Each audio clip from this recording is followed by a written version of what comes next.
ஆன்மீக எழுத்தாளரும் ஆன்மீக சொற்பொழிவாளருமான பி. சுவாமிநாதன் எழுதியுள்ள ஆன்மீக நூல்கள் அனைத்துமே தாமரை பிரதர்ஸ் மீடியாவில் கிடைக்கும்.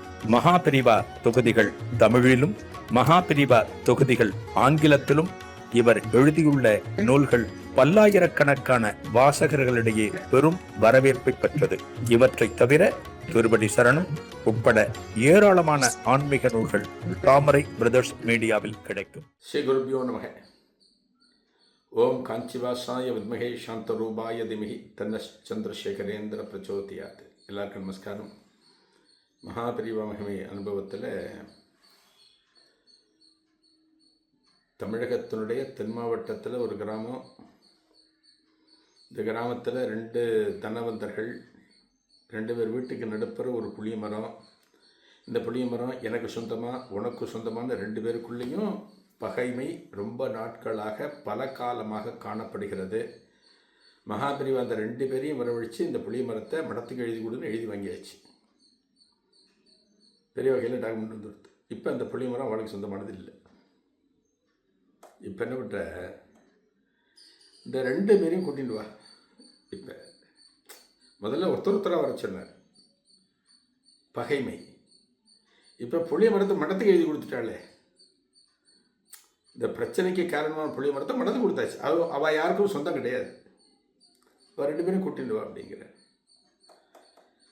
போய் இந்த தொண்டை 2 பேரையும் பெரியவா வர சொன்னார். 2 பேரும் கூட்டிட்டு, இங்கே ஒரு உட்கார, இங்கே ஒரு உட்கார,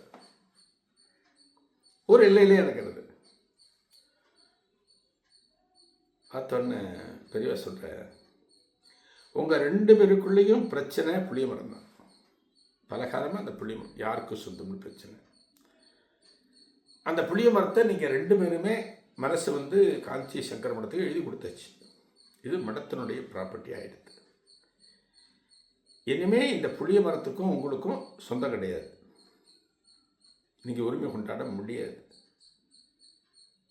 இனிமேலும் உங்களுக்குள்ள எந்த விதமான பகைமையும் வேண்டாம். இந்த பகைமைக்கு காரணமாக இருந்த புளிய மரத்தை மடத்துக்கு கொடுத்தாச்சு. அதனால் நீங்கள் 2 பேரும் இனிமே ஒத்துமையாக இந்த கிராமத்தில் இருந்து கோவில் திருவிழா, ஊரில் நல்லது எல்லாத்தையும் நீங்கள் 2 பேரும் முன்னின்று நடத்தணும். சம்மதமா கேட்டு 2 பேரும் கண்களில் ஜலத்தோடு பெரியவாட்ட சொல்கிறார். கண்டிப்பாக பெரியவா, நாங்கள் பண்ணுறோம் பெரியவா. ஏன்னா போயிடுது காரணம், பிரச்சனைக்கான காரணம் தீர்ந்து போச்சு, சால்வ் ஆகிடுது. அதன் பிறகு பெரியவா அந்த ஊருக்குள்ளே போகிறார். மேலே தாளத்தோடு, வேத கோஷத்தோடு, வான வேடிக்கையோடு பெரியவாள் அந்த ஊருக்குள்ளே கூட்டின்னு போகிறார். அந்த ஊரில் பெரியவா கேம்ப் இருக்கு. பெரியவா என்ன பண்ணினார்னா, இதான் விஷயம் கேளுங்க. இப்போ மடத்துக்கு பல பேர் அந்த காலத்தில் அவள் சொத்தெல்லாம் எழுதி கொடுப்பாள். வீடு, அசையும் சொத்து, அசையா சொத்து எல்லாத்தையும் கொடுப்பாள். ஏன்னா இது இனிமேல் நம்ம வச்சுக்கணுமா, நம்ம காலத்துக்கு பிறகு யார் வச்சுக்க போகிறா, ஒரு வீடு இருக்கும், ஒரு நல்லா இருக்கும், மடத்துக்கு எழுதி கொடுத்துருவா. மடத்தோட நல்ல காரியத்துக்கு அது பயன்படாது, கொடுத்துருவா. இங்கே புளிய மரத்தை என்ன பண்ண முடியும்? ஒரு மரத்தை உடனே வெட்டக்கூடாது, விருட்சத்தை உடனே வெட்டக்கூடாது. அது மடத்தில் விட்டுவோட என்ன பண்ண, அந்த ஊரில் ஒருத்தரை கூப்பிட்டு, ஒரு அன்பர் மடத்துக்கு ரொம்ப விசுவாசமாக இருக்கார். அவரை கூப்பிட்டு, நீ என்ன பண்ண, இந்த புளிய மரத்தில் அப்பப்போ புளியம்பழம் காய்க்கிறப்ப அதெல்லாம் சேகரித்து வித்துட்டு அந்த பணத்தை உள்ளூரில் இருக்கிற சிவன் கோவில் அர்ச்சகர்கிட்ட கொடுத்துருக்கோம். இவனுங்க மடத்துக்கு கொடுன்னு வாங்கிட்டார் புளிய மரத்தை. அந்த புளியம்பழத்தை விற்ற காசை மடத்துக்கு அனுப்புன்னு சொல்லலை. பெரியவா என்ன தீர்மானிக்கிறார், 2 பேருடைய பகைமை விரோதத்தை தீர்ப்பதற்கு காரணமாக இருந்த அந்த புளிய மரத்தில் விளைகிற பழங்களை சாப்பிட்றதுங்கிறது அவ்வளவு உசிதமில்லை, மடத்துக்கு எடுத்துக்கக்கூடாதுன்னு பெரியவா தீர்மானம் பண்ணிட்டார். அதனால் அதில் வர அத்தனை வருமானத்தையும், புளியம்பழம் விற்று வரக்கூடிய வருமானம் அத்தனையையும் நீ உள்ளூர் சிவன் கோவிலுக்கு கொடுத்துடும். அவர் சிவன் கோவிலில் ஏதான திருவிழா, ஏதான உற்சவம் அந்த காலத்தில் பயன்படுத்திக்கிட்டோம் அப்படின்னு சொல்லிட்டார். இதுதான் போயிட்டு இருந்தது. 2 பேருக்குள்ளே பகைமையை தீர்ந்தெடுத்து அந்த புளியம்பழத்தோட காசு உள்ளூர் சிவாலயத்துக்கு போச்சு. சிவன் கோவில்லையும் கஷ்டம் இல்லாமல் போயிட்டு இருந்தது. இந்த ஊர்லேருந்து இந்த சம்மந்தப்பட்ட ஊர்லேருந்து பின் நாட்களில் ஒரு தம்பதி காஞ்சிபுரத்துக்கு வரா, பெரியவா தரிசனத்துக்கு வரா. இது நடந்து பல வருஷத்துக்கு பிறகு வந்த உடனே பெரியவா இந்த ஊர்னு தெரிஞ்சுட்டு அந்த புளிய மரம் இப்போ எப்படி இருக்கு அப்படின்னு கேட்குறேன். அந்த புளிய மரம் எப்படி இருக்குன்னு கேட்குறேன். அவளுக்கு தெரியும், உள்ளூர் தானே. பெரியவா அந்த புளிய மரத்தோட மகசூல் எல்லாத்தையும் அந்த நீங்கள் சொன்ன உள்ளூர் நண்பர் எல்லாத்தையும் விற்று அந்த காசை கோவிலுக்கு கொடுத்துருந்தார், சிவன் கோவிலுக்கு கரெக்டாக கொடுத்துருந்தார்.